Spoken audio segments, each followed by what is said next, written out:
Welcome back to That's a Wrap, the channel where I review TV shows, movies, and movie trailers. Today's movie that I will be reviewing is the animated movie, The Justice League, The Flashpoint Paradox. But before I get into my review of this animated movie, if you are enjoying the content, please subscribe to the channel and smash that like button. It greatly helps my channel out a lot. And if you are not familiar or have not yet seen this animated movie, consider this your spoiler warning. So now, let's get on to the review. If you are not familiar with the way I review movies, I try to break it down into three talking points: the good, the bad, and the ugly. So without taking any more of your time, let's get into the good. So right off the bat, one of the good things that I found about this animated movie was the story. From the beginning to the end, I was captivated. I invested my mind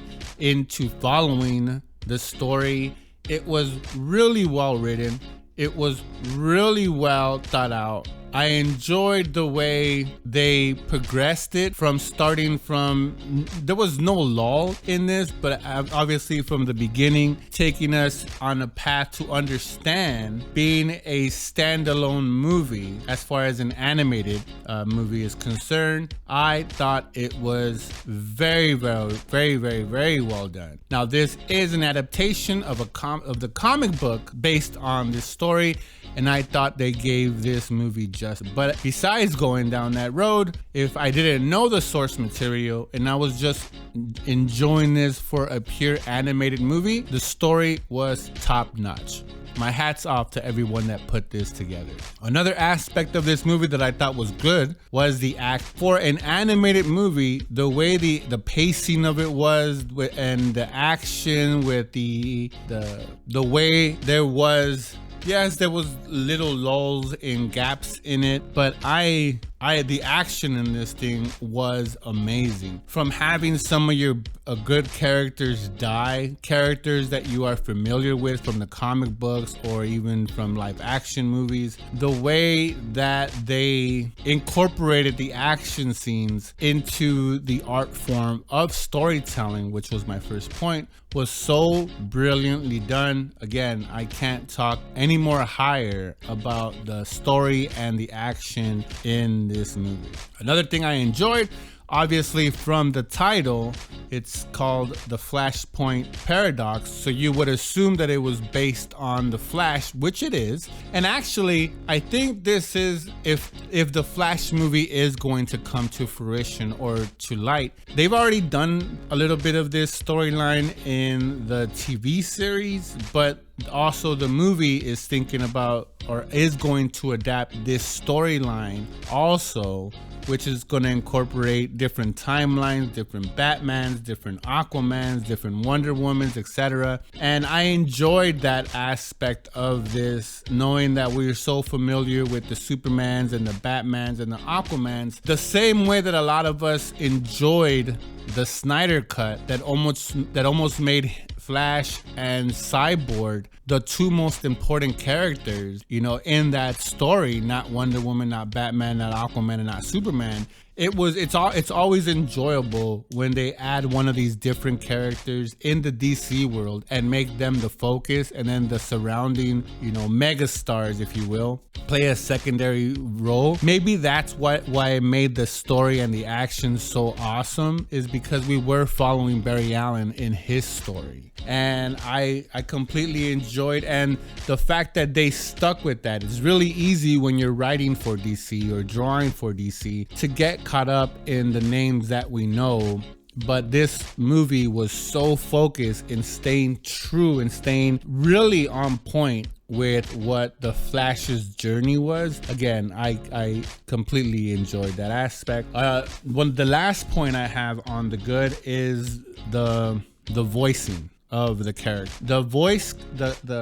The casting of the voice actors was perfect. I've already reviewed, I think, another animated movie where I thought the casting of Lex, Luthor, and others was so off. If you miss that voice acting casting, or the voice casting, or voice actor casting, if you will, if you miss on that, it's gonna throw your whole movie off. You might have a great story, you might have a interesting character arc, you might have everything going for you. But if you don't cast correctly, it all goes down really quick. But from Superman, Batman, I'm not gonna go down to every character, but all the characters, I don't think I was put off with one single character. So whoever took the time or had a vision of what these characters sound like, I hope every other studio, when they go forward from, you know, watching or putting in their own interpretation on their animated movie, I hope they watch this movie and look at how they casted the voices of these characters and go that similar route with that similar tone, because I've seen a lot of animated movies, a lot of DC animated movies, and I will say this, that Marvel might have the live action, you know, the universe down locked. Obviously they're pulling out billions and billions of dollars worth of movies, but in the animated game, DC hands down has that rap. They're just on another level in animation and storytelling and animation. Even the score, the music that they choose for some of these animation movies is ridiculously high production value. So I'll just give them credit. But anyways, I thought that the casting of the voice actors was brilliant. So let's get on to some of the bad, which from this point on, I'm really nitpicking because I really did enjoy this movie. You know, I'll give my rating at the end, but these next two sections is definitely me nitpicking. Some of the bad was the animation. Some of the animation that was done throughout this whole movie was not consistent, especially in some of the wide shots. Some of was just so ugly, so rushed, like they didn't care. And I get that they were going for that comic book appeal, which is one of the reasons this movie is so great. But maybe it's just me as a movie critic, and I use that term loosely. I just enjoy movies and figured, hey, why not review these movies that I enjoy watching.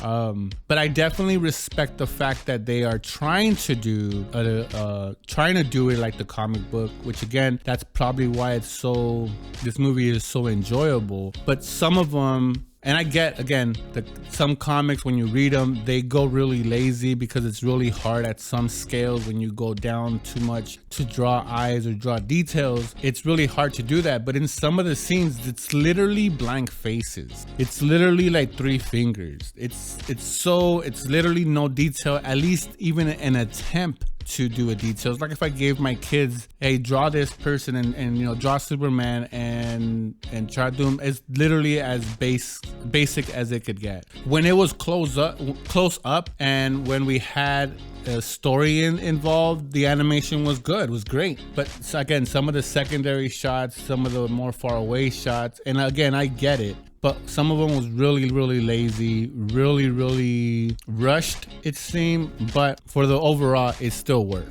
But again, some of the animation was suspect. The other thing that I thought was bad was the voice acting. Yes, they casted great. There was great casting to fit the voice, to fit the character. But again, when you're, I don't know if anybody's familiar with voice acting. Most of the time, these studios like to bring you in and have you work off of the other actors, so you could kind of hit the lines correctly, hear and see their facial expressions as they're delivering the line. So then when you go ahead and give your line, you could kind of react to their facial expression. Some of these shots, and I would say for the most part, the voice acting, not that they were messing up their lines, it's the delivery. There's too much pausing, almost as if they were in different areas, because some do that. Some will record at home, some will record not together. It would be one person recording their lines maybe this week and someone else in 2 weeks and someone else in a month from now, and then it's up to the editing to place those things together. And trust me, I know a little bit about editing. You try to do the best that you can to make it, you know, audible, I guess, to be able to hear it with some sort of enjoyment. But there's only so much you could cut before it sounds unauthentic or just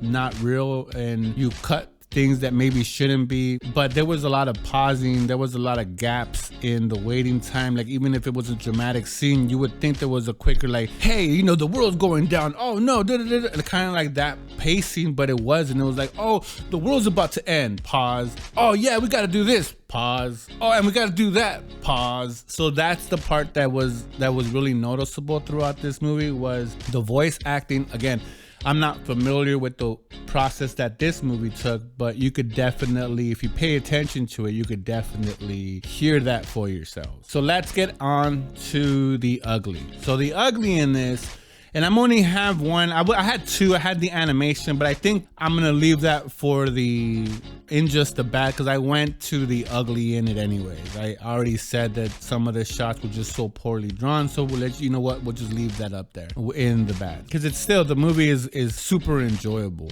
And unless you're really paying attention like I am, I watched the movie around 3 times before I gave the review or made this review.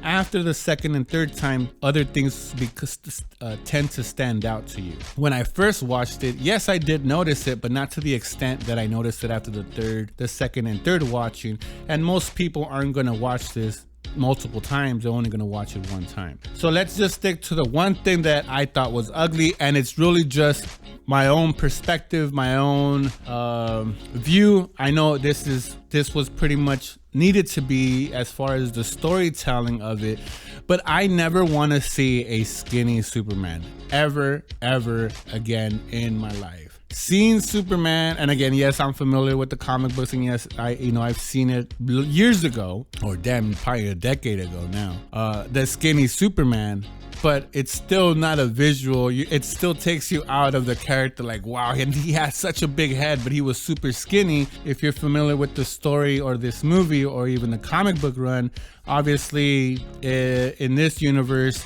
Clark Kent didn't land in the countryside. He crash landed in a big city, a metropolis, and the government takes him and kind of hides him away to not let this superhuman Superman become the Superman that we all know. So he has no muscle definition. He doesn't even know he has powers until he gets exposed to the sun. Then he realizes that he's a little bit more than what he is. But having to see a skinny Superman is always going to be ugly. But for the purposes of telling this specific story, just brilliant. I give this animated movie an A- as far as for my rating on this movie. Completely enjoyable. I would highly recommend anyone that's into animated movies, if you love DC and Marvel animated movies, this has to be one of the top movies ever to be done in a comic book genre.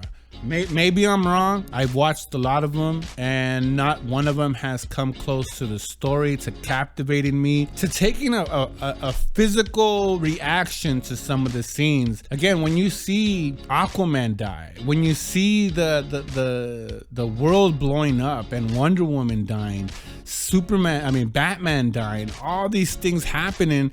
I mean, even just some of the, like when Lex Luthor died, you're like, oh my God. And if you're not familiar with the comic book and you just see this raw, you're going to be stunned by that and seeing like, what is going on? And the way they did it, the way it was all wrapped up in the presentation of it, so enjoyable. I highly recommend you guys go out and check it out. This movie is on HBO Plus, but you could also buy it, I think, on YouTube, on Vudu. Many, just Google where you could find it, buy it, rent it, whatnot. If you have an HBO account already, there's no extra added cost to you on HBO Max. It's an hour and 15 minutes, so it's not super long, or an hour and 25 minutes, I think, actually. So it's not a super long movie to devote all your day or a good portion of your day. And if you have kids, depending on what age they are, if they're in their like early teens to all the way up to teenagers, I guess, they'll sit them down. It's something that you could watch, kind of bond over